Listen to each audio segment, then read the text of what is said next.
Deuce and Mo. Deuce and Mo. Deuce and Mo. They tell you what they know. Deuce and Mo. Deuce and Mo. Deuce and Mo. The podcast that you know. We've been talking for like 10 minutes before this is actually starting, but we're super excited for this, a special edition of the Deuce and Mo podcast. We're joined by a few people who cover the Kings, who literally cover the Kings year round. I think their lives are the Sacramento Kings. Correct. We've got Matt George from Locked On Kings and ABC10, and then we've got Frankie Cartoscelli and Brenden Nunes from Sactown Sports and SactownSports.com. We figured let's just get together in the middle of the offseason and take a step back and see where the Kings are at this point. I'm interested to get your guys' perspective tonight as I sip a beautiful Aperol Spritz. Yeah, cheers. Cheers. I say Deuce, and then Cheers. I'm shitting on him, and then cheers. Have you guys had an Aperol Spritz? Yeah, of course. Delicious. I love that Frankie says, yeah. The way he said, yeah, of course, it was like, oh, God, I haven't, but I want to just say I have. Hold on. I got a bone to pick real quick. Ooh, First of all, thank you for having me on. Good start. Thank you for having me on. And the whole point is, look, I get we work together, and I was on with you guys twice a week. Yeah. This is the first time I've ever been on your guys' podcast. Dude, ever. Matt just said the same thing. Me too, brother. So, You too? Just saying, I've been on about 3-4 times. We had Frankie on at 11:40 all the time, so come on, guys. But thank you for having me. Look, Finally. And Matt. More me, not Matt.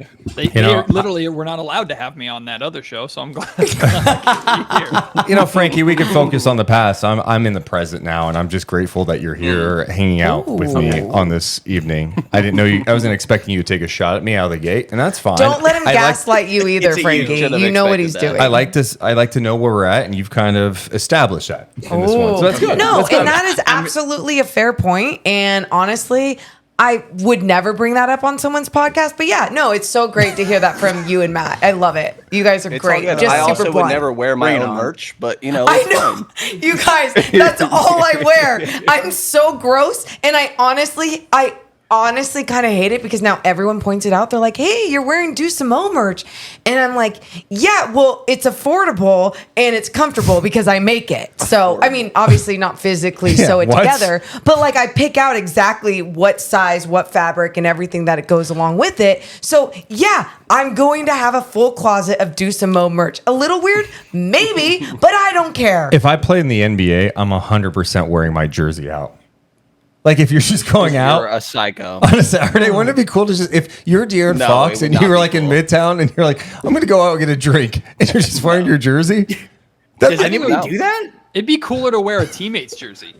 None of it would be cool, guys. Matt, Hasn't Kevin Huerter done that before? Hasn't Kevin Huerter worn like a teammate's jersey before? Maybe. No, maybe. that's the fake Kevin Huerter? Thinking of the fake Kevin Huerter. Well, no, not him. That's what I thought you were saying. That's funny.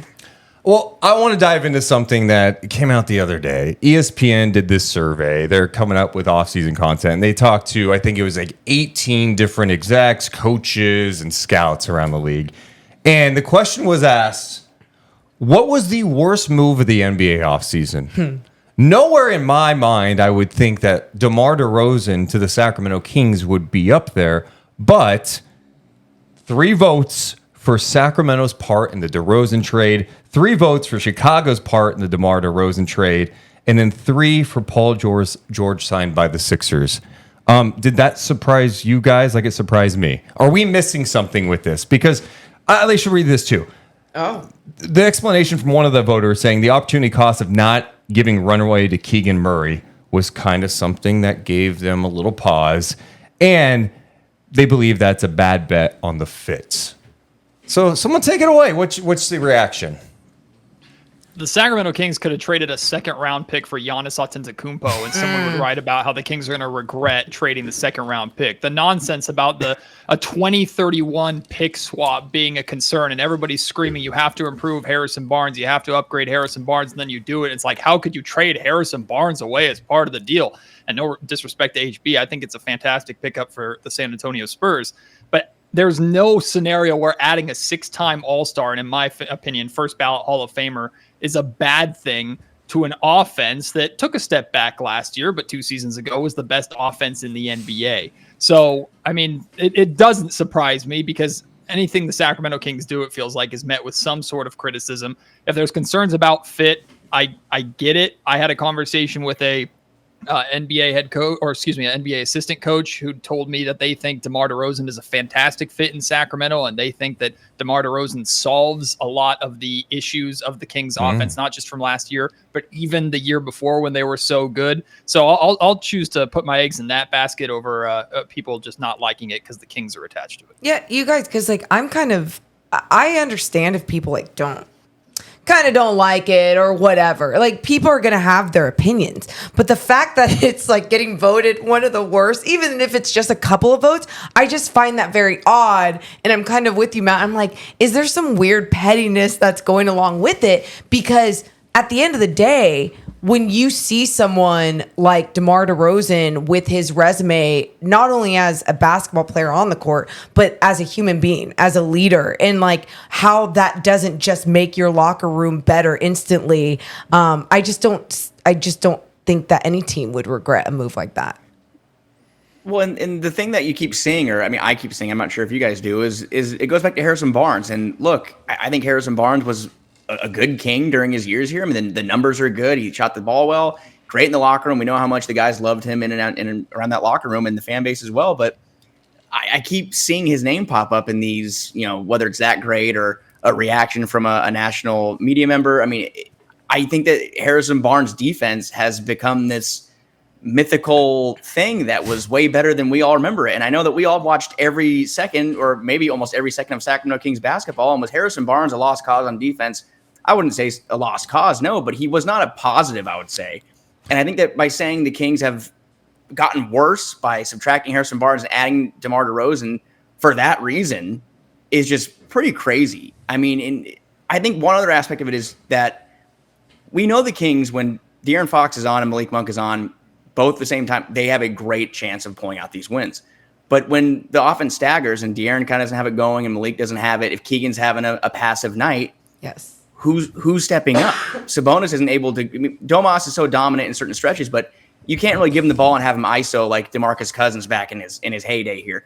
Having DeMar DeRozan, one of the NBA's premier ISO scorers of the past decade, a 6-time All-Star, probably in the Hall of Fame when his career is over, still has a lot in the tank at 35. I just can't sit here and say the Kings got worse by making that deal. Yeah, the Harrison stuff, I mean, this dude gets talked about like he's a good defender. He was not. I hate to be that guy, but he really was not during his time in Sacramento. And he often may have been the best option that the Kings had, which in my mind says more about their roster rather than Harrison specifically. But I think it's objectively, it's a talent upgrade. And I don't think there's really a way to fight that. I do think that the 2030 or 2031, whatever pick swap it is overlooked a little bit. That could be really bad in the future. Like it's so far out and it's unprotected that could look horrible. And I do understand everybody having, some skepticism about that. It also could be nothing. And that's what makes it a complicated conversation, right? Is that it could be totally nothing. It could be Jason Tatum all over again. You know what I mean? So yeah, Brenden, I think there's both sides to that swap. I'm with you on that. It's a thing that I've joked about a little bit because I'm like, look, with your Sacramento, you got a chance to get DeMar DeRozan. Are you going to let a pick swap 7 years from now get in the way of that when you can upgrade, right? Like sometimes in the NBA, you got to take some risks sometime, right? And I do think it's more of a risk. I think people around the league would say that. I don't know if people in Sacramento say it enough. It is. I mean, the reality is it is. Because if Victor Wembanyama turns into the player that I think we all think he can, and the Spurs are competing for championships, what's that look like? Now, are the Kings one of the worst teams in the NBA? Then there's so much like we just don't know. But there is some risk involved in it. Like there's no. And by the way, one more thing on that. What? I can't believe the Spurs were able to get that done. Like those assholes. We're giving you. Yeah. You're gonna HB. Yes. You already have Victor, and you're like, yeah. If we're gonna make this happen, we need a pick swap. That's what every team's doing right now, though. And like the Monty and the Kings playing. They got another one from Minnesota too. Yes. Yeah. So no. It's so like we're defining it as risk. Like no shit, right? Like you have to take risks to now you want them to be calculated risks to obviously make your team better. But at the same time, if you look at the track record of this Sacramento Kings organization over the years, when losing comes into play, changes are being made. So you might as well make it way down the list so then you can try and see a lot of that success right away when you're actually there. I mean, I'm kind of joking, but at the same time, I'm like, no, it's about now. It's about doing the right things around Domas and De'Aaron, especially when they're in their prime, if you want to call it that. But also, you can't have it both ways. And I'm not just talking from the Kings fan perspective. I'm talking from the NBA perspective. Everyone's saying the Kings have to make a move now. The West is crazy. The Kings have to make an upgrade. You don't just make an upgrade without some element of risk to it. Now, the other two moves that the Kings were heavily rumored in, Brandon Ingram, Lauri Markkanen, we're talking about multiple first round picks outright being part of that deal. I mean, I heard as many as 4 first-round picks, not including pick swaps, as part of the Lauri Markkanen deal, if that ever had a chance, and the Sacramento Kings made an offer of that. So this is a move that you've added a 6-time All-Star, and you've done so without trading away your treasure trove of assets that you have, so you can make another move on top of this. So a pick swap in 2031, maybe 6 years from now, I'm doing a podcast on how, in hindsight, that sucked. But I think I'm going to be able to get over it knowing the Kings just added one of the best players they've ever added in any kind of free agency scenario. And this team has now strengthened their opportunity to actually make a legitimate push in the Western Conference that is brutal every single night. You're still going to be locked on or in 6 years, huh?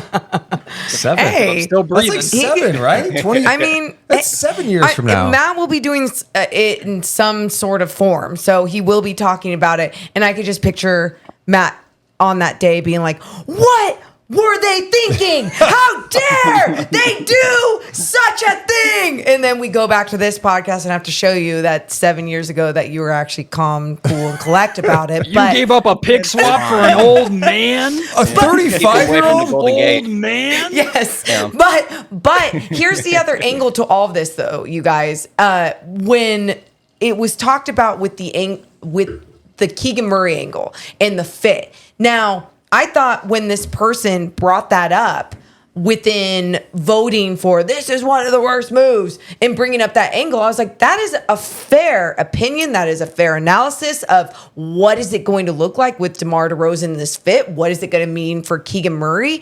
And I keep telling Deuce the I don't know. I just I feel like I can't really predict what it's going to look like because we saw Keegan Murray in his rookie year just shoot lights out, be aggressive, catch and shoot situations. And then year 2, it's like he became such a big two-way player that you saw his shooting numbers go down, but also he's passive at times. So I guess with this, are we going to see a world where Keegan Murray is empowered to be more aggressive on the offensive end because there is a leader like DeMar DeRozan out there?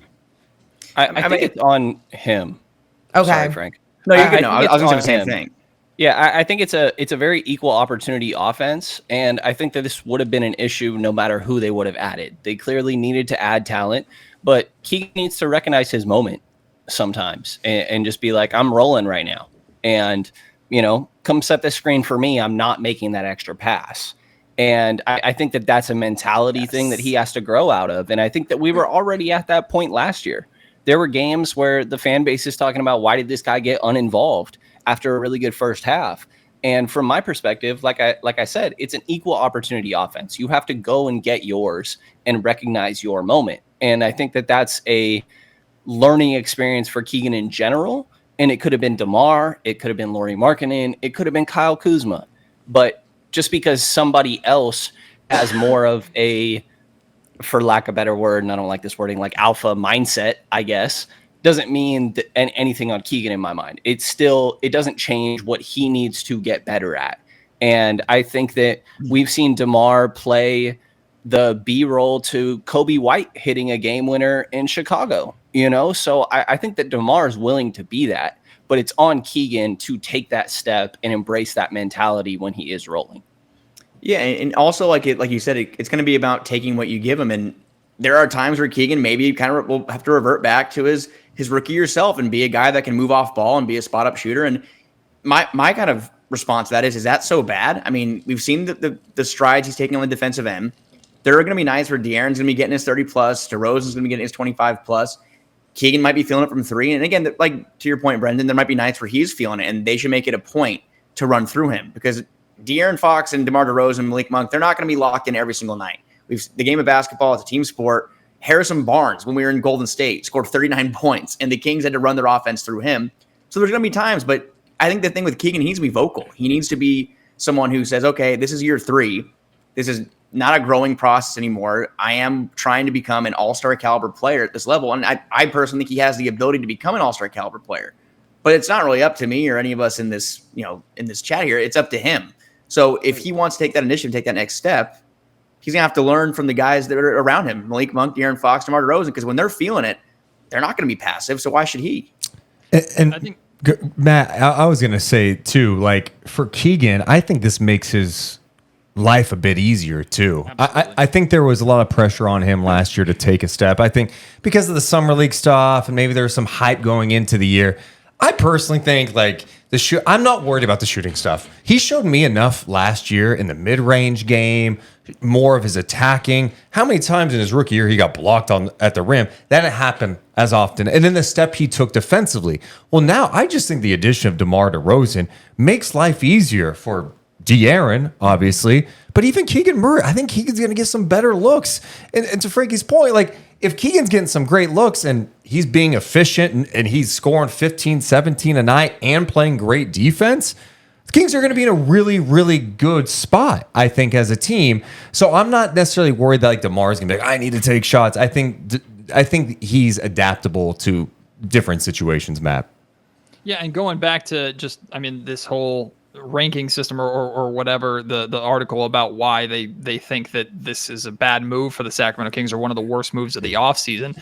I just looking at the Keegan Murray aspect, while I think it is maybe it's fair, I also think you're trying hard to find something wrong with it, because at worst, Keegan Murray is an elite wing defender who can shoot 40% from three-point range and space the floor, when one of the biggest questions about the addition of DeMar DeRozan is spacing. Okay, well, now you have an elite wing that is capable of shooting from anywhere on the floor. At 6'9". And it can go off for 45 if he wants to, or hit 6 threes and a half and not really bat an eye. I agree with Frankie and Brenden 100% about him needing to be more assertive. That's something that drove me crazy last season, is when he'd get off to a red-hot start in the first quarter and then score 6 points the rest of the game. And some of that's on the Kings, some of that's on him, of course. But I don't see a scenario where adding a talent like DeMar DeRozan is a bad thing. The Sacramento Kings aren't in a position where they can wait. And I'm not saying they have to wait for Keegan Murray at all to develop him, but the Kings need to win right now, need to strike right now. And if Keegan's not ready to make the leap, remember this time last season, I think Monty did an interview with The Athletic, and one of the things he said verbatim in The Athletic was, we're looking for Keegan to take another jump offensively. He kind of did that. He showed his ability to score more at the rim and from the mid-range a little bit more. But if a 3-and-D wing, an elite level 3-and-D wing, is what he can be for this Kings team, that's what they've been searching for 20 years. So you've got that. And I also think the addition of DeMar DeRozan, he's now working with someone every day. We talk about last summer, how good Keegan got just from working with De'Aaron every day. How good can Keegan get working on his mid-range game with an isolation scorer like DeMar DeRozan, who said it in an interview with ABC10. He said in an interview with multiple people. He loves the idea of paying back to the game of basketball by coming to Sacramento, helping them win on the court, but also being a leader and a mentor for younger guys. I can see him filling that role with Keegan. Yeah. The one thing I would add, sorry, Mo, real quick, is that I do think offensively it makes Keegan's life easier. Yeah. And I know I was just saying Harrison has not been a good defender. He still does have size, and he's the guy that you're putting on Brock, for example. It puts more pressure on Keegan defensively in this trade. And like you said, Matt, talking about him like elite 3-and-D, I'm still, I might be a little behind you on that. Like I'm still waiting for it to be more proven over time defensively. But I think there's been progress, specifically on a lot of guards defensively. Yeah. But now you're going to ask him to be on these primary forwards. If you play Philly, he's going to be on Paul George. Or if you play LA, he's going to be on LeBron, or he's going to be on Kawhi Leonard. And that's a little bit different. And I do think that often he's going to get the primary assignment defensively. I think the other side of the defense, though, is that I think that we're going to see De'Aaron take another jump. Also, it's practically a contract year for this guy. I think he's going to absolutely ball out on both ends of the floor, and DeMar's offense will make his defense take another step. But it makes offense easier for Keegan, but I do think they're going to need to ask more defensively from him. Yeah, I'm with you on that. And that's going to be the fascinating element, because when we still look at the Kings, right, the DeMar DeRozan acquisition didn't fix all their weaknesses. And I think that's one element that people look at and they go, yeah, but they still need more size. They need this. Yeah, but as people and fans have seen, like, the Kings had offensive issues last year, especially once Monk went down, no Kevin Huerter. You're looking around going, who the hell's creating on this team? It was De'Aaron Fox. And there was no other consistency from anybody else after that point. So you need another guy to help offensively. But the size perspective is going to be a thing that gets brought up. And it is. But, like, I mean, we were just talking about this the other day, too, how Brad Stevens was talking about how, you know, positionless basketball can be. And you look at... It's matchups. It's 100% matchups. But you do look around the league and you look at some of these rosters, and... I was telling Deuce this the other day. Like, I would laugh in the face of Minnesota, thinking two bigs was going to work, and it's starting to work. Now, obviously, their goal is to win a championship with how much they're putting into this roster. But I guess my point is, it's like, you can definitely try different things in this league, but I think one of the main things that we are seeing from a lot of teams is kind of like what we're talking about, is having guys that aren't going to be a liability on one end of the floor or the other, are guys that have the length out there. So if they are put on, it is still a mismatch, they're capable because of other things that they have. Maybe it's size, maybe they're not the best individual defenders. So yeah. You know what I mean? And I think to that point too, DeMar, and I'm doing like a film breakdown. We're doing a film breakdown DeMar DeRozan next week. And I really want to look at this angle of it. He played some power forward. I know it seems crazy. He played some power forward in Chicago and San Antonio. And I think there are times, we talk about Keegan at times being better against guards. We've seen that against like Steph and Donovan Mitchell, other matchups. DeMar actually defends better, it seems like, against some of those bigger guys. And so I'm excited to look at that, because I wonder if that's an option. It seems crazy, and I'm not saying he's going to go out there and defend Karl Anthony Towns, but maybe there are some matchups at the four where you go, we don't want Keegan on that guy. We'll put DeMar DeRozan out there. I don't know. Does that seem crazy?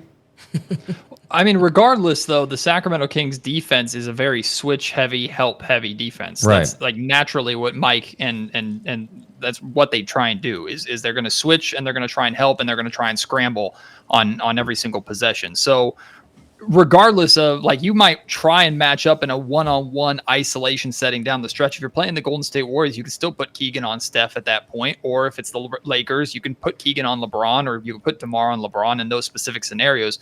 But most of the time, the Kings are going to be reading and reacting defensively like they always do. And the more versatile talent you have out there that's able to read and react, the better. Now, one of my things about this offseason was I thought the Kings needed to add more size. And unfortunately, they actually got smaller. They traded away one of their bigger wings to bring in a 6'6" DeMar DeRozan. The concern that I have with that, in addition to how will officials officiate the game, because both De'Aaron and Mike have said that's what allowed the Kings to play better defense down the stretch, is because they stopped calling so many fouls.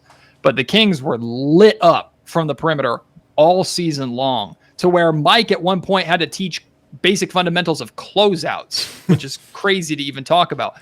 And I don't think it was necessarily an issue of the Kings not trying to close out on the perimeter. I just think it's easier to shoot over a 6'6" dude and a 6'5" dude, like Davion Mitchell's case, a 6'1" dude, than it is to shoot over 6'8", 6'9", 6'10", which is what we saw New Orleans have a lot of success with. So defensively, it's all still kind of up in the air for the Kings, and I didn't expect Keegan or DeMar or any one person to really look to fix that. And really quick, I mean, I agree, Matt. Like, it's definitely easier to obviously shoot over a shorter person and everything. But I also think, like, when you look at the concept, the team defense, and if you execute that to a way that it's like becomes your specialty together as a team, there's so much you can accomplish together out there. Doesn't matter. I mean, when I say it doesn't matter your size, obviously there's going to be certain matchups like it really does matter, right? Like you can't just double big because they have some other guys out along the perimeter that can shoot the ball. But you're right. The art form of a closeout was taught last year, but maybe it can be perfected in such a different way because the defense is going to take a leap because we saw improvements throughout it. Especially what it ended with 14th in defensive Okay. rating I at think the they end of were the year. even 9th post All-Star. Okay. Yeah, So, second half. and again, I think sometimes like I become optimistic about Mike Brown, his defensive strategy, Morgan, and what he can do as a the coach. fact that they got this Kings team, based on the personnel that they have, The to personnel, 14th that's in why. defensive rating last year is kind of stunning. I don't know. It gives me hope. Should we buy that? Like, because you look Hell at this yes. roster and it does scream that they should be bad defensively. But Wait, this one clearly- right now?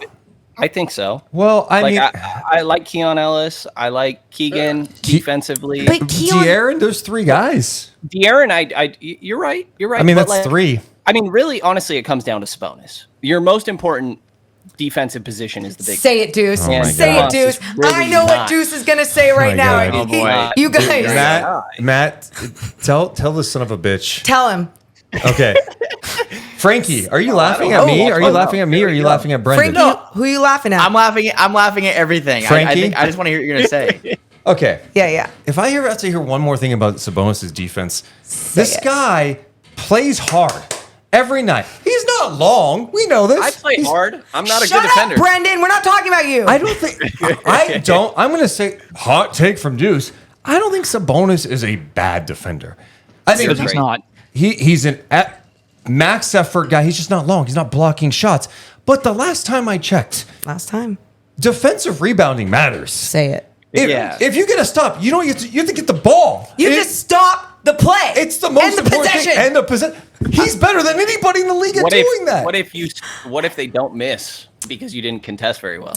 Well, no shit, Brenden. There's going to be just games saying. where like I'm just Orlando saying. Magic make every goddamn three Okay, that they take. But I'm here, just saying, Domas has his value, but I really, and I hate to be this guy, I think that we're going to get Oh, to this God. conversation at some Your point. Bay Area-ness is showing. I think I've said this to you I love before, seeing Frank. Matt too, But just like I do take it in. think at some point we're going to have a conversation about the defense has a ceiling because Domas is a centerpiece.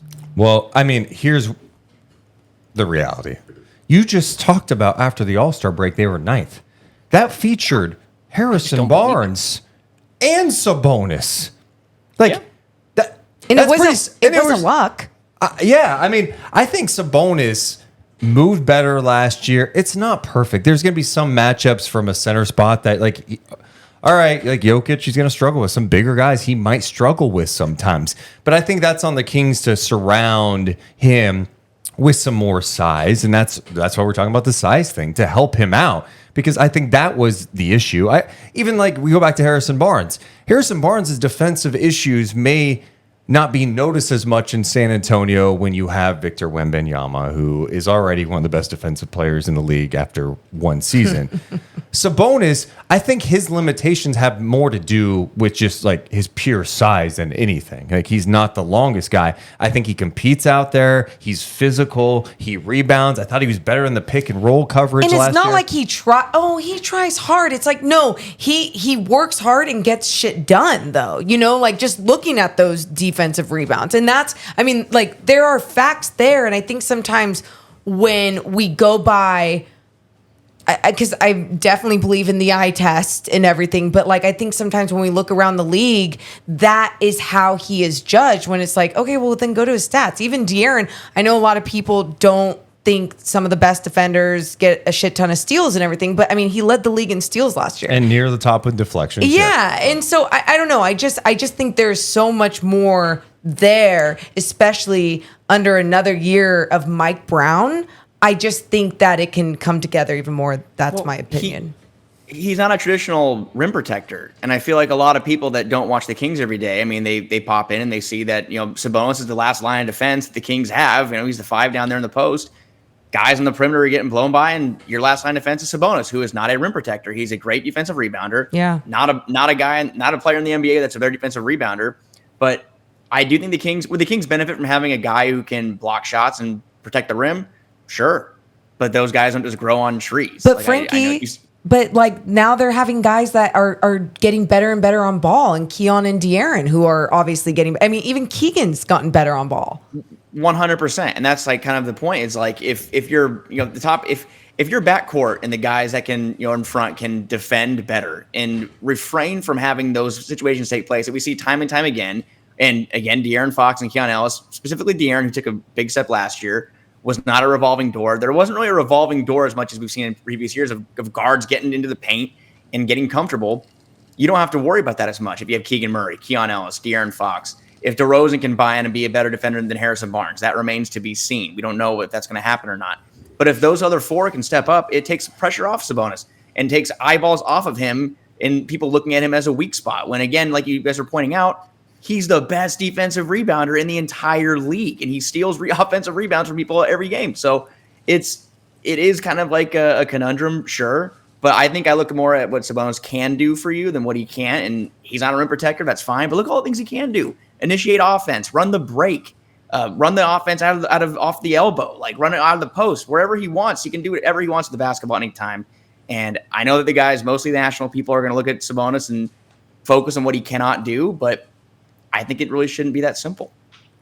Domantas Sabonis also plays for a defensive-minded head coach in Mike Brown, who has basically said blocked shots don't mean shit because blocked shots don't guarantee a change of possession. Defensive rebounds and finishing a defensive possession are way more important to Mike Brown. Again, a defensive-focused head coach who values how Domantas Sabonis can end a possession by rebounding better than literally anybody else in the league for 2 years running. On top of that, Domantas Sabonis has fallen victim to the same thing that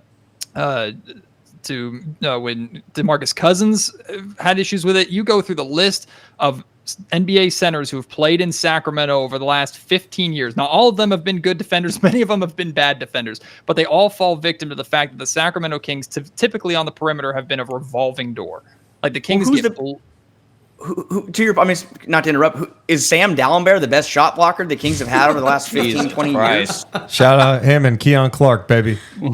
So if the Sacramento Kings had Jarrett Allen instead of Domantas Sabonis right now, would they be a better basketball team? Absolutely not. I'd go as far as to say if Rudy Gobert were on this Kings team, would they be a better basketball team? No, because the entire foundation of who the Sacramento Kings are runs through Domantas Sabonis. What about Bam Adebayo?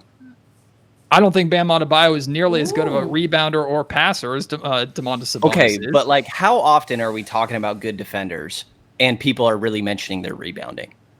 Well, and I'm not saying it's nothing. Not enough. But that's the we thing, are Brenden. kind of nitpicking here, no? No, and Brenden, I think your larger point is a fair one, right? Is if we're talking about the end goal of building a team is to compete for championships. It's hard to do. And if the question is, can you win a championship if Sabonis is your center? I think, and what's your defensive ceiling? Is that going to be good enough to be in championship contention? I think it's a fair question. I think if you have Sabonis on your team, it is vital that you surround him with the type of versatility defensively that you can maybe cover up for the weaknesses, just like you cover up for weaknesses of other players, right? So I think that is fair. I don't think the defensive rebounding gets talked to actually enough. I think we should talk about it more because I do think it matters. That's how you end a possession. You get a rebound, and he is not the perfect player, as Frankie said. Yeah. But I think he does so much good out there. It's on the front office.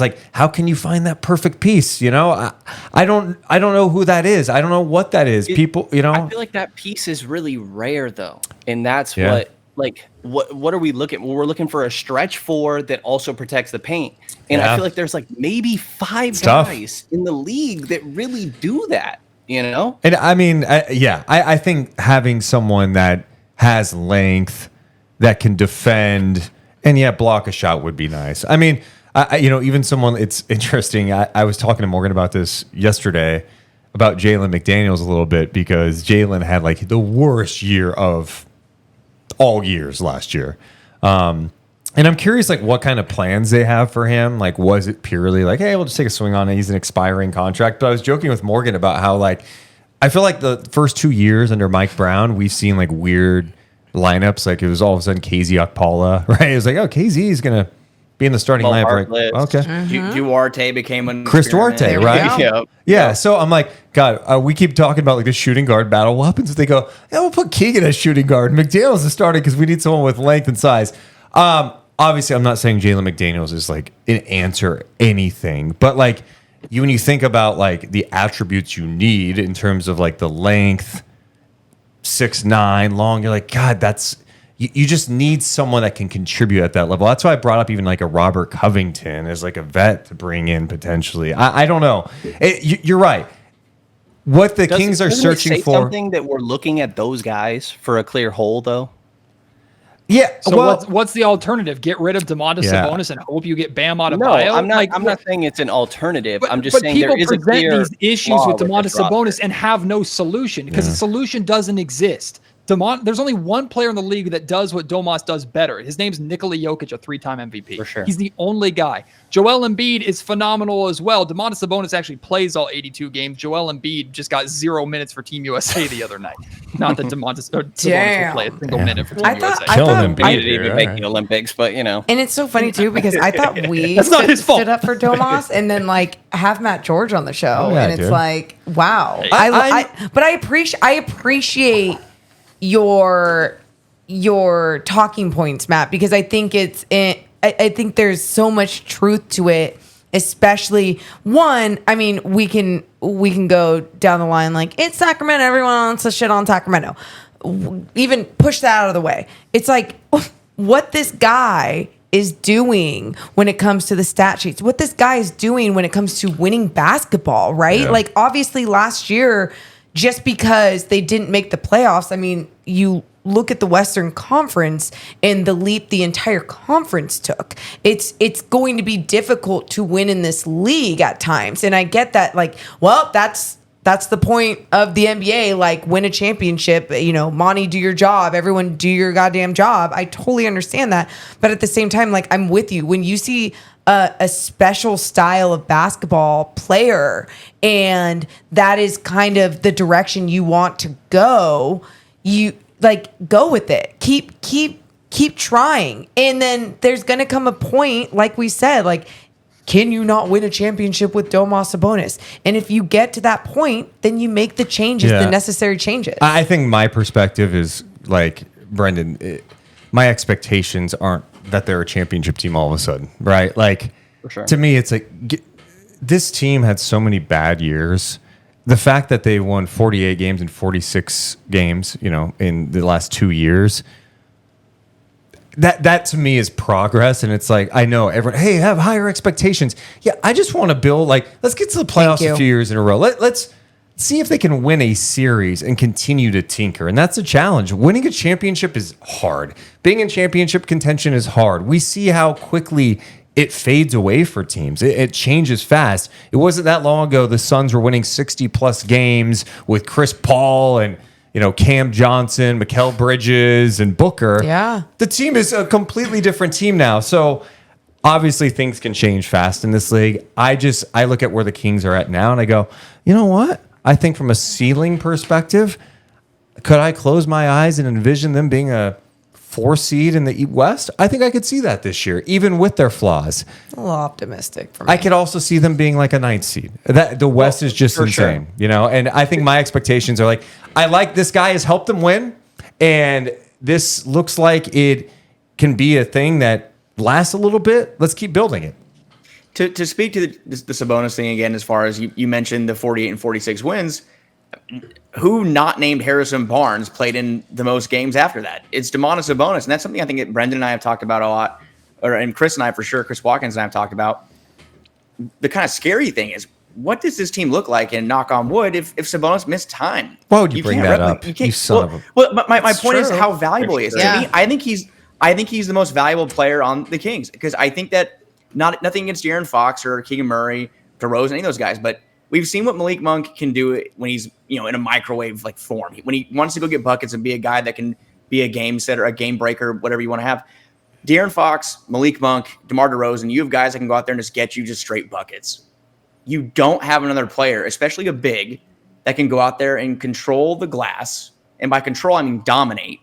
Run the offense. I think he was top 5 in assists last year as a center. I think everybody else was a guard, and maybe LeBron was in there too. I'm not sure. But that's why I think that he is – you can't replicate it. You can't – I think he missed a game last year, and they're in Los Angeles. And I was thinking, how are they going to fill that hole? Rashawn Holmes filled in after sitting, I think, in DNP CDs for the whole year to that point. Rashawn plays in LA, has 22 and 10 and like 5 assists. Those numbers seem a little familiar, do they not? I mean, he literally had his best game of the year. Sabonis-esque. Sabonis comes back, business as usual. But I think he's undervalued in a lot of ways. And I don't think by Kings fans by any means. I think Kings fans up there, I think they know. Like, Domantas Sabonis is what makes this team really go. He sets the tone on offense. Obviously, De'Aaron is very valuable too. But I think that Domantas Sabonis, what he's done over the past 2 years, he's been that piece. Like you're talking about, Deuce, 48, 46 wins. I mean, where would they be without him? And I just don't know if they'd be anywhere near where they are now without his impact. One of my favorite Sabonis stats from last year is after January 1st, he led the NBA in rebounds and led the NBA in assists. Shit. It's kind of crazy. It is. Kind of crazy. Not bad. Matt, in terms of ceiling, what's the ceiling for this group? I mean, I know another trade could happen or something like that, but I don't know. I think we're kind of looking at this squad and going, yeah, this may be what it is going. Maybe a few, a training camp deal or minimum deal, whatever. But as we look at this team as it stands, what's the ceiling for this group in the West?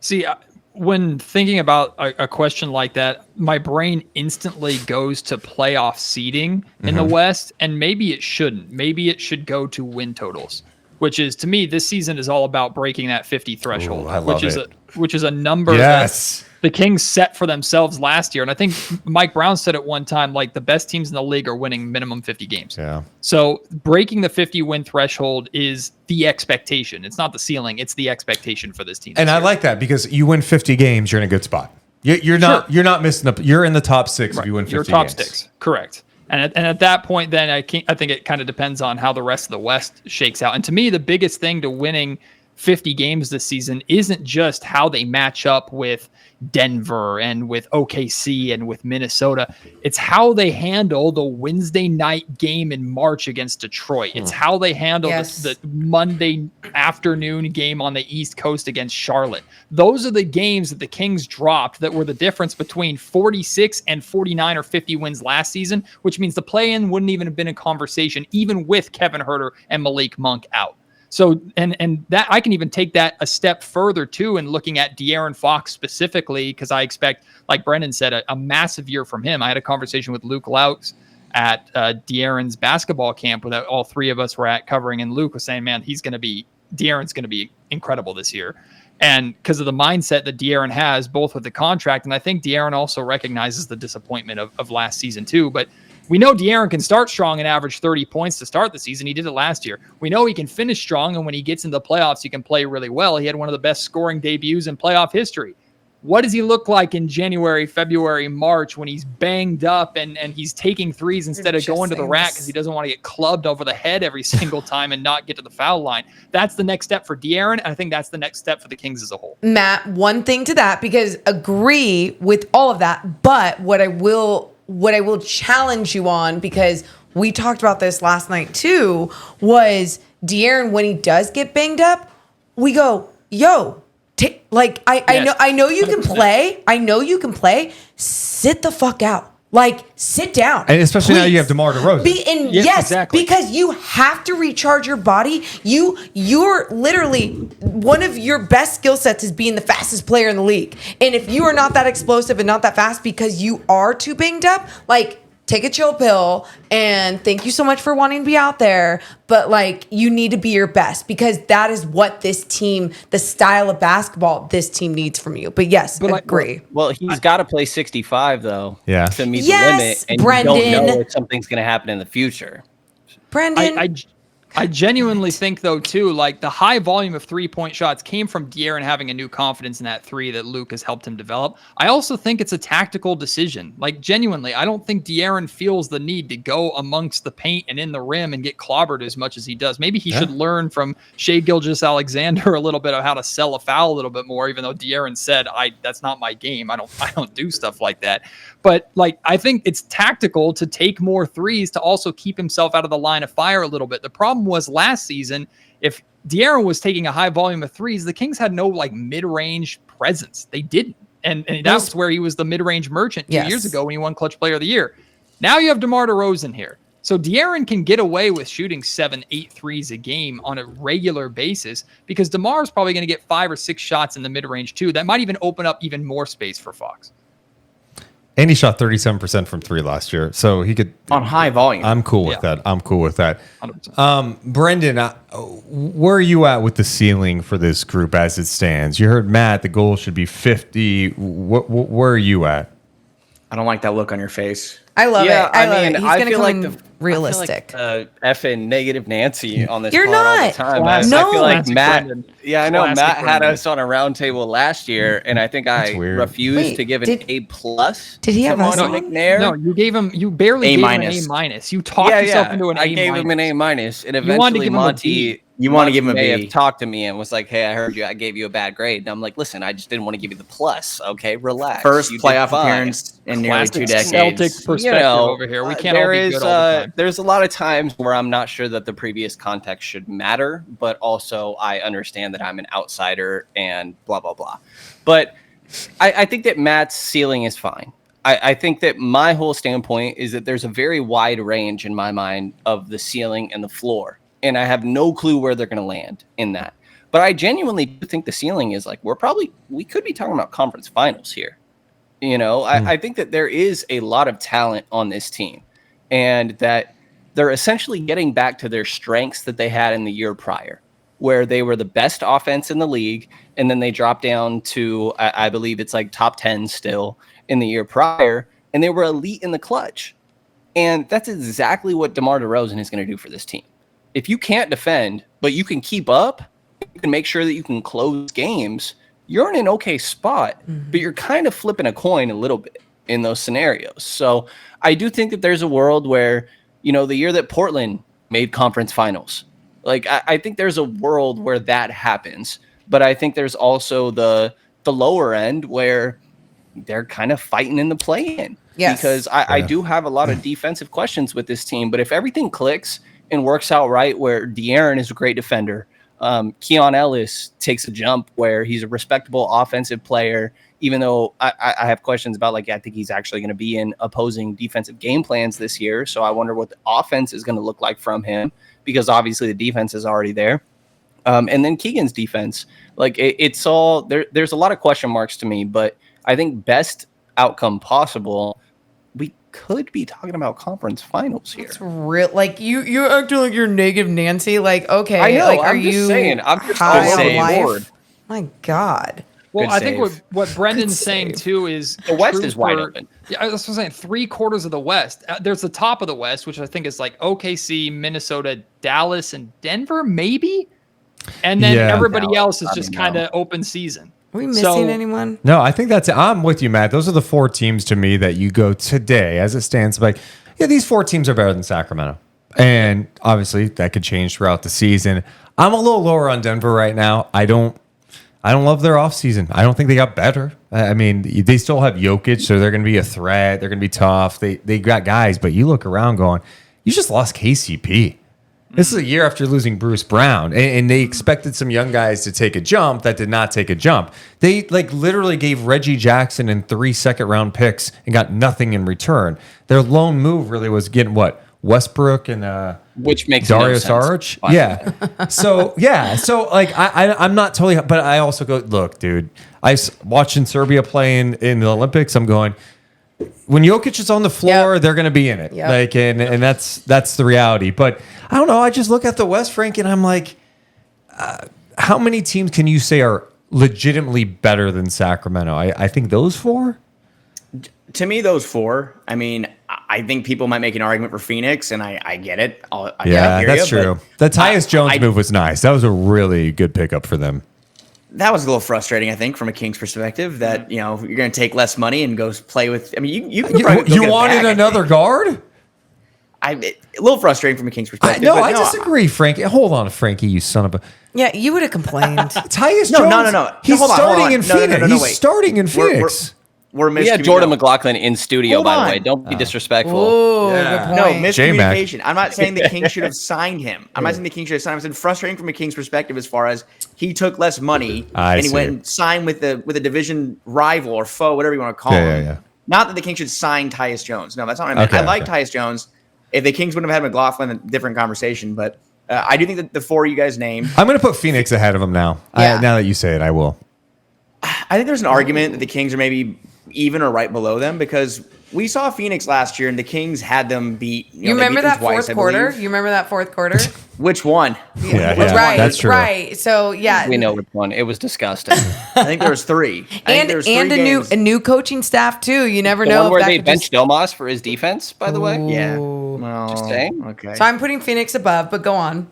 Slightly. There were three games that the Kings had leads against Phoenix in the fourth quarter. Of course, there was a 20-point lead with like 8 minutes left. But then there was other games they led with like a few minutes left. But I think that those 4/5 teams, that's why I'm kind of saying my ceiling for the Kings, or I guess my floor, I think I'd be pretty surprised to see them finish lower than 6. Maybe that's crazy. Maybe the West is going to be a total buzzsaw. Yeah. But I think where the Kings are compared this year compared to last year, they won 46 games. They lost so many games in the last couple of moments, and especially at the free throw line. Dead last in free throw shooting. The DeMar DeRozan signing could help them a little bit, 85%. One of the best free throw shooters in the NBA. But how many games did we watch last year where the Kings lost it? I mean, obviously the Milwaukee game. There's more and more games like that. But Yeah. I also think the health thing. I think if the Kings have a healthy Malik Monk down the final stretch, they plot a couple more wins, and I think they needed 2 to avoid the play-in. I'd like to think so, but if you have health will be very important. Having a healthy De'Aaron Fox, like we've all talked about, it's going to be a big year for him, pretty much a contract year for him. He wants that supermax. Domantas Sabonis, I just mentioned how I think he's the most valuable player on the Kings. If he misses any time, how will they replicate that? They probably can't.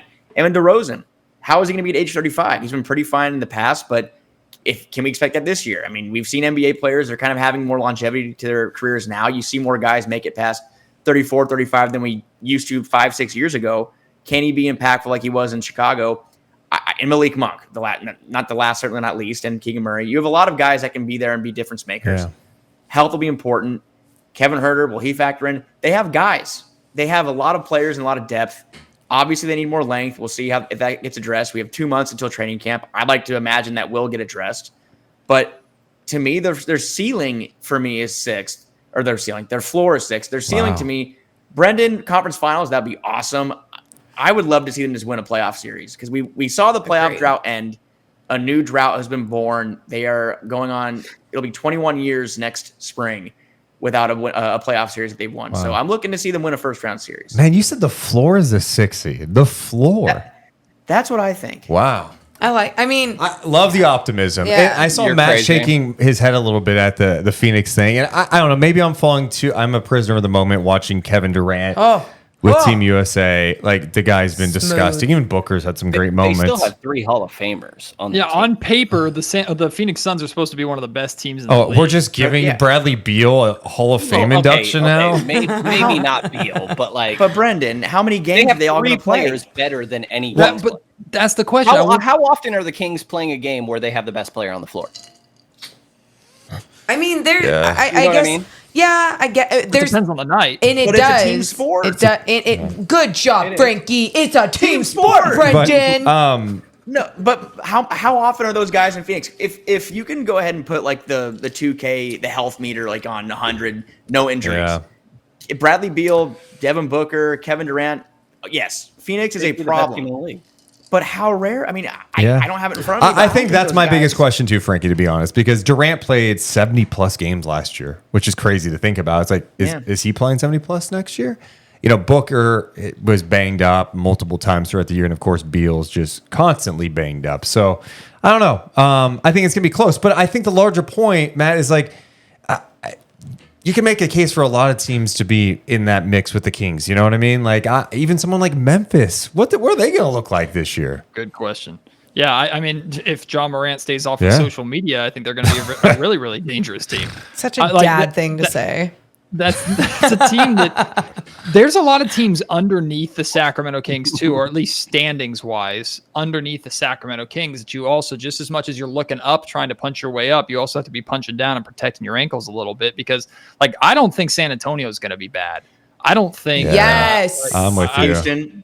I think the Golden State Warriors and Los Angeles Lakers are grasping for straws as the window is quickly closing in their face. So the two of them I'm not super concerned about, but also they have enough talent to make a run if they stay healthy, and a lot of things factor into it. But that's just the state of the Western Conference, and it's great for us from a media and a fan standpoint. Every time the Kings play a Western Conference opponent, it's going to be must watch because it could have implications that you feel Game 3 against the Clippers could have massive playoff implications, and we have no idea just because of the state of the Western Conference, which I think is fantastic for the NBA. They were concerned 2 or 3 years ago about the regular season not mattering. Now you're in a position where, like I said, any game during this regular season could be a make or break game. We could have a situation again where the 4th seed through the 8th seed are separated by 2 or 3 games, and tiebreakers matter a lot. Yep. Not to mention, please God, solve for the in-season tournament when you get eliminated.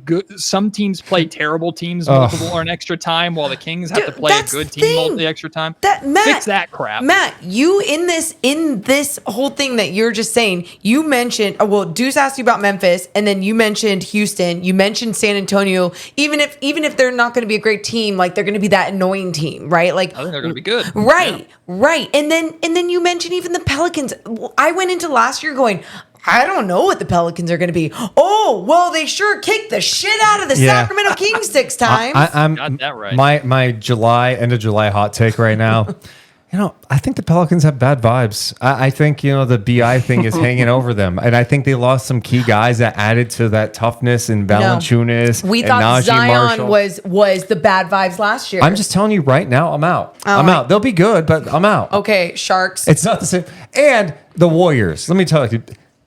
First, they're all Buddy Buckets. No way. Nobody? No The second way. he dribbles off his foot about 3 times in a game, everybody's going to be heated. I need a close-up on Steph Curry's face in Game 1 when Buddy shoots more threes than Steph Curry does. I need a close-up of Steph's face. Will Draymond punch Buddy Buckets? Well, and then the Please, God. other thing, I'm watching Team USA today, and I was convinced. I thought I missed something. I thought Seth Curry was out there. It was Steph. I thought it was Seth. Right? Yeah, it was Steph Curry You're out getting there. those dad joke energy. What's happening right now? Okay, so we're talking about all these teams. Yeah. But how often, if the Kings were to match up against one of these teams in the play-in, do you really feel confident in it is not just a coin flip between the two? Yeah. Which is a complicated question because I think single elimination basketball One game, is man. be that in the first place.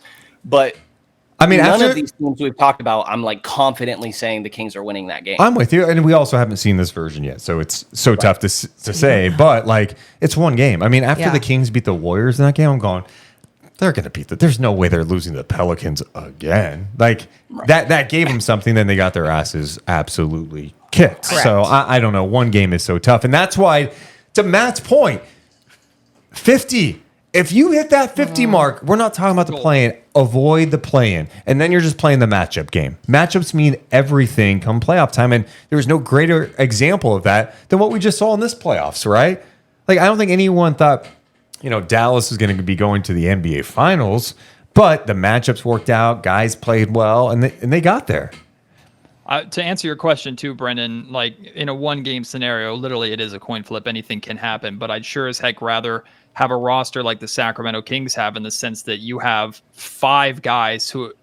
at least five guys who at any period in time can go supernova. Not to mention, I think Kevin Huerter still has that potential coming off the bench where he could shoot 50% for a month and just be red hot to where defenses have to constantly be concerned about that. So if the play, I think personally, I like the floor of the 6th seed that Frankie said, because I think that should be the mindset of the Sacramento Kings. I think making the play-in is disappointing for this group. That's I mean, Matt. Their mindset is championship, like 100%. Yeah. But it ultimately doesn't. If you make the playoffs and win a playoff series, nobody cares how you got there. But I think that the Sacramento Kings feel that they have to play game 83 or game 84 just to make the playoffs. I think they're pretty disappointed based off of how this roster is shaped, and they have the experience of the last 2 seasons to draw on too. They know what got them there. They know why they lost in that scenario. They don't even want to put themselves in that position to begin with. So that's how I expect them to operate. Is a top 6 seed is bare minimum expectation. So I feel like I could talk to you guys for like 3 hours, but you guys committed to like an hour, so I don't want to go that far. But so I'm gonna leave it like this. I want to ask one more question, and there's other maybe we'll do this again, and it could be on one of the many podcasts that you guys do. Oh yeah, the ones that you guys do that you had roundtables that we weren't invited to. But no worries. I'm sorry. It's all good. Or you could just not respond. But both no big deal. Deuce and Mo have been on Locked On Kings individually and together multiple times, and on ABC10 multiple times. I'm sorry. Let's just get that out. Have been on ABC10. Like he's got something to say. Matt brought out the receipts. I was feeling the vibes. I was suggesting doing this again because I've really enjoyed this. I'd love to come back on, please. Shut up, Frankie. Shut up, Frankie. Here, Frankie, I got this one for you. And we'll go around. I want everyone to answer this. What is the one thing or player you're most curious about headed into next year? I think the topic of De'Aaron Fox and that Supermax and how we've seen 2 years in a row he's turned down those extensions, and I'm ready to see what contract year De'Aaron Fox looks like. And I know, again, it's not by definition a contract year for him, but this is a year that he can get that Supermax. And we talk about how important Domantas Sabonis is, but De'Aaron Fox is right there too. I mean, he's someone that was expanding his game last year as a three-point shooter. The volume he was at last year and the 37% mark he finished at was really cool to see. The defense, obviously, we talked about number 1 in the league in steals per game. Deflections, he was right there too. I think he's someone that deserved to have an all-star nod, deserved to have an all-NBA nod too, and this year I think he's coming for it. So I think we know what Domantas Sabonis can do. We know what DeMar DeRozan can do if he's comfortable and works in the offense, and that might be one of your guys' answers, and I kind of fought it over going DeMar DeRozan too, but I think a really motivated De'Aaron Fox is something that I'm really excited to see, and something that I think that Kings fans should be excited to see as well. Why are you guys laughing at him? What, Brenden? Why are you laughing? I think Matt may have saw my little low-key shade, but no problem. I didn't see it. What do you do? Yeah, no comment. No, I want to know. Matt's got it. Yeah, I had a little itch on my forehead, but I think that Frankie's point of De'Aaron is the right one. Brenden flipped Frankie off. Why? Yeah, why? He took my guy. It's no big deal, though. I do think that last year was a learning process when it came to the three-point shooting for De'Aaron. I think sometimes I don't know if settled is the right word necessarily, but he took those shots more than he should have, probably in my mind. Like, your bread and butter is still finishing around the rim, and that mid-range shot doesn't need to go away. I know modern basketball really doesn't like that, but if you get people on your heels as the fastest, if not top 3 fastest players in the league, like that mid-range shot you can get to whenever you want. And I think that still needs to exist a little bit more, and I think it will this next year. I think like more so 6-7 threes a game rather than really touching double digits, you know? And I think that the point that I had earlier of how often does Sacramento have the best player on the floor against these other teams, De'Aaron is the one I look at where he could take that next step and be that guy. And DeMar raises their floor, but De'Aaron taking another step is what could really raise their ceiling in my mind. And I think that he does have that potentially in him, but it still needs to be seen defensively, offensively, all over the board, even in a leadership aspect. Like the Kings clearly need a little bit more leadership vocally in my mind as your door just creepily opens. It's the dog is Ghost. right. What is going on? Fair enough. I thought Ghost right away, but dog makes a lot of sense. Do you believe in ghosts? Definitely the one I choose not to because I got told if I don't believe that they don't exist. So that's the way that I go about it. That's how you feel about Santa? Okay. Yeah, exactly. But yes, I think that De'Aaron is definitely that guy because I do think there's still a lot of room for growth, and he is the one that really dictates dictates their ceiling in my mind. Well, to ensure I don't get invited on this podcast again, I'm going to cheat and say 2 obscure answers. The first one is Kevin Huerter. Like, I genuinely think Matt, you're invited yeah, again. man, that's me. Sorry. Okay, Me and you, man. I said the same thing to Morgan yesterday. Because I think Kevin is really going to benefit from.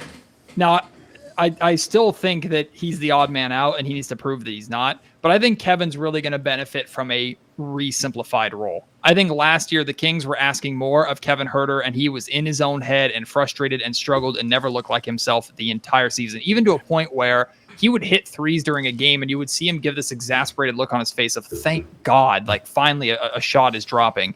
So I think Kevin, whether it's starting or coming off the bench, which is going to be a whole nother debate come training camp time, your role is to be a perimeter poacher. Your role is to space the floor when you get an open look, because you're going to get a lot with Fox and Sabonis and DeMar and whatever. You are going to get a lot of looks, knock them down at a high 30s minimum, maybe even 40% clip. If you can do that, then you have a very prominent, important role on a very successful team here in Sacramento. I'll say that's number 1. I'll sneak in 2. I'm very interested in Devin Carter. When Devin Carter was selected, I was not a fan of the pick, and I was sitting right next to Brenden Nunes, who actually talked me into it a little bit, because Brenden loved the pick, and I was like, Devin "What Carter. the hell are the Sacramento Kings doing?" So, I'm very interested in what Devin Carter looks like, and specifically, can he be? And this sounds disrespectful, but unfortunately, can he be everything that you were hoping Davion Mitchell was supposed to be, except a little bit taller and with a bigger wingspan? Like, can he be that pest, annoying defender who can space the floor and knock down threes? If he can be that, he's got a spot on this Kings team for life.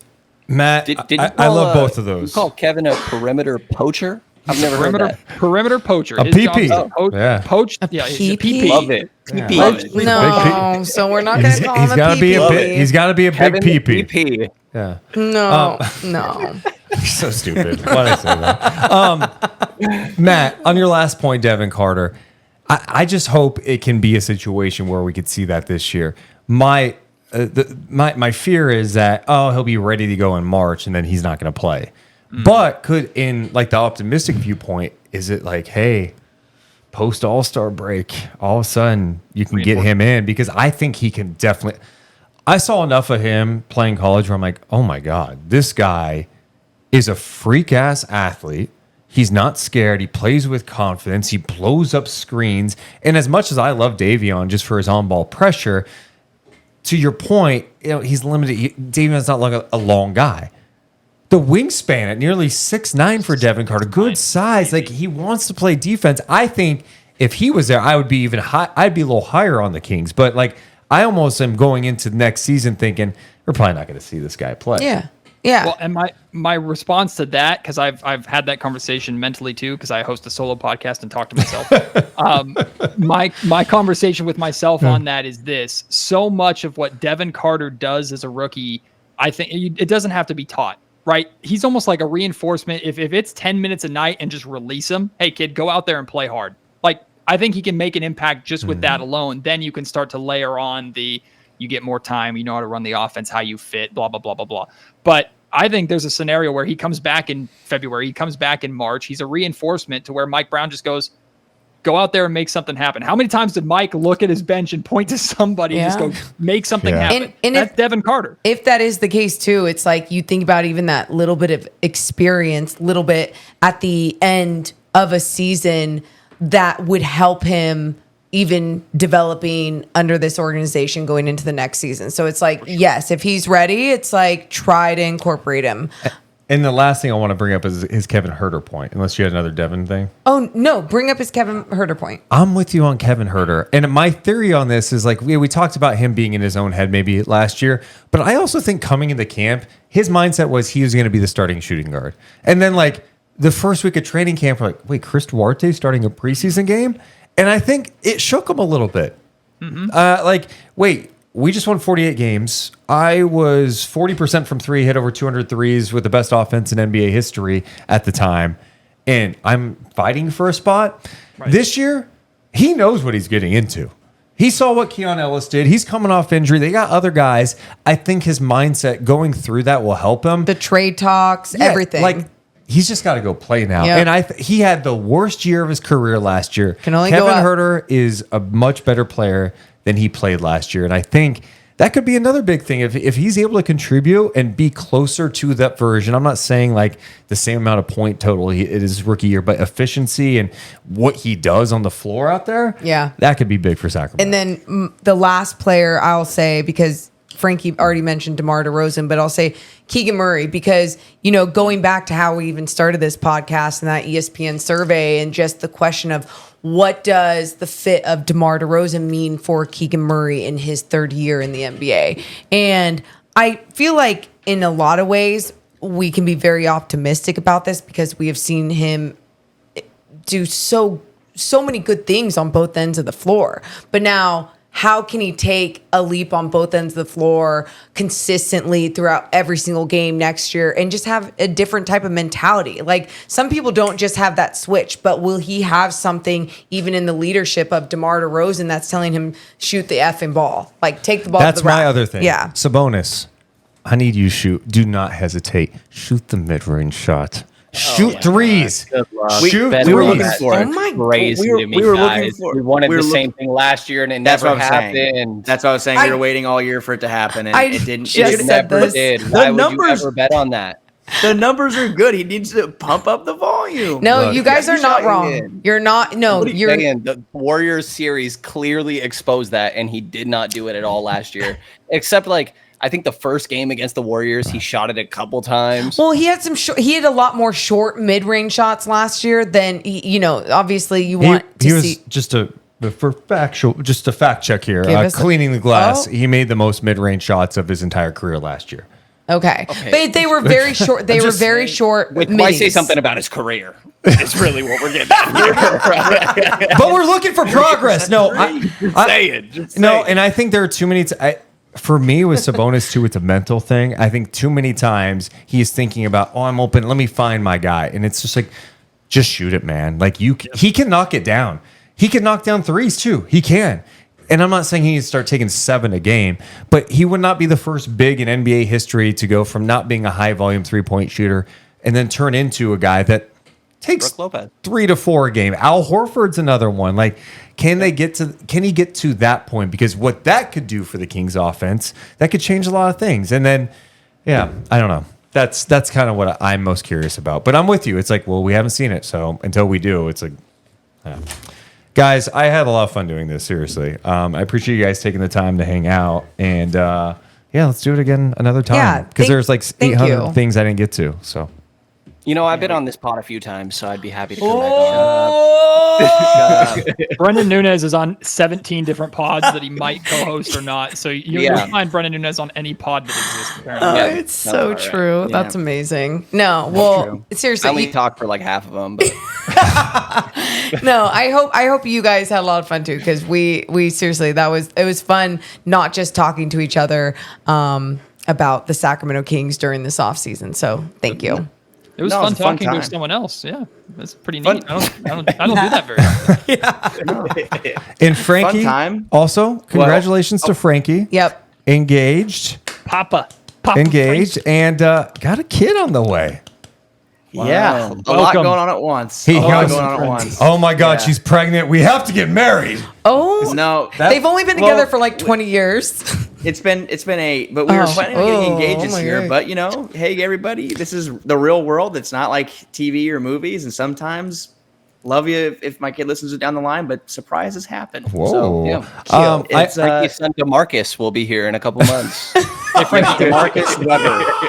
Cartoscelli. Frankie, play date, Frankie. Absolutely, for me and you, or for our son. Screw them, us. Yeah, dude. Frankie, Forget them. Frankie, I saw the Yeah. proposal. You were down there for a long time. Oh, like, yeah. Was there a negotiation happening? Like what? No. It just seemed like there Were was you begging her to Best marry I can do you? is the MLE. No. Best I can do. So, I mean, unless you have done, I mean, Matt, and I think you're the only one that probably can really, if you haven't been in that moment where you have to do it and you're kind of just putting yourself out there, and even when you know they're going to say yes, Oh, it's awful. it's very scary, and you don't really know what's going to come out. And I think that some of her friends were joking, calling me long-winded Frankie, and I was just trying to be nice. I think I was working some jokes in, and it was definitely probably a little. God! Here comes the divorce. Oh my God! I honestly blacked out. I mean, I blacked out. Aww. But Congratulations, dude. dude. Thank you, man. Thank you, guys. She likes you guys a lot more than me. She likes everybody in here a lot more than me. No, actually. she's amazing, and I don't know how you landed her. So Good point. congrats. I did have one random question for Matt before you go. Oh, what? What if your son was like, he did not want to be a Kings fan? He was like, I'm sorry, like I'm a Warriors fan, like, and he was legit. Or Lakers? What would you Pelicans. And be honest. do? Yeah. Excommunication No. from the family is no. If he's excited about a team and interested in a sport, I think I'll at least be excited about that part. I already have to deal with his mother being a Denver Broncos fan, so Okay. you know what? I can wait. accept Warriors if he chooses an LA team though. I'll need prayer. Yeah. Wait, Matt, I hated got Lord a of the question. Rings. I mean, that's my question, Brendan. What if he hates Lord of the Rings? Then what? Oh yeah, then you're not my child. Then you're absolutely not my child. Matt, the next When I brought him back, when we got back from the hospital, my wife immediately went to bed, and I sat him down and we watched the extended editions of Lord of the Rings together. Jesus. you know, Is that thing I did. child abuse? No, it's called good parenting. you know, the next time I watch Lord of the Rings will be the first time. I've never seen them. Okay, just well, watched him for the first watch time with myself. Matt and his son. Come on. Matt, invite Can me I give over. a Deuce? Can I give a Notice how Deuce he and Mo waited till the end of the exclusive? pod to say that. What's Matt your- never would have came on here. Ooh. Can I give a Deuce and Mo exclusive here? Yeah, If yeah, you guys yeah. kill Yeah. time, Brendan knows about this. Nobody else knows about this. Oh. This is going to be an opening night. What Deuce the and hell Mo is exclusive. this? Oh God. Is it going to be his pitch to the NBA about having a Lord of the Rings night? Because Matt gets God. very upset every If he comes in with a beard, does. Why don't they have a Star Wars night? They should have a Lord of the Rings night. Disney. What if they Damn have baby Disney. number 2 on the way? I hate that he said I know this because I Oh, have no well clue then you what don't the know heck- know what it. he's Okay. talking Not really. I'm sure that the second he shows it, I will remember. But He brings a second Let's kid in see. the frame. Yeah. right, He already had the second kid. Okay, another what? wife. Deuce and Mo exclusive coming opening night. I spent way too much money on these, but these will be donned opening night. Oh, What?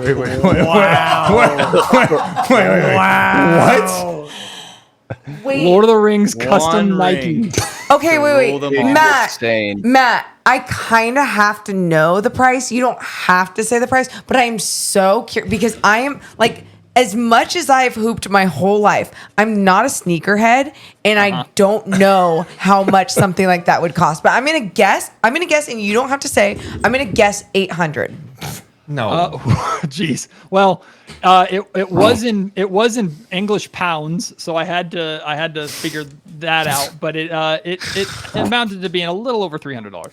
Okay, okay. I mean, They don't sell those in the States. I'm really glad that you didn't spend over 500. Oh my God, I was a little nervous. Oh man. Kevin John is gonna have so much shit to say. No, about I- What are you gonna wear that with? Like a cloak or something? You're running a horse into Golden One Center? Or? A suit of armor. I have a sword strapped to my belt. I might not get in security wise. Wait, show them one more time. Yeah. One more time. You know what I like about them? I like What? that they're in the in Sacramento A's colors. You know, like it's just the. Don't. No, I just. Don't do What, is that what you were going for? That? You are a trolly asshole. What? That's what you are. What are you- Even that's too far. I apologize for his presence here today. Oh my God. Oh, I'm sorry.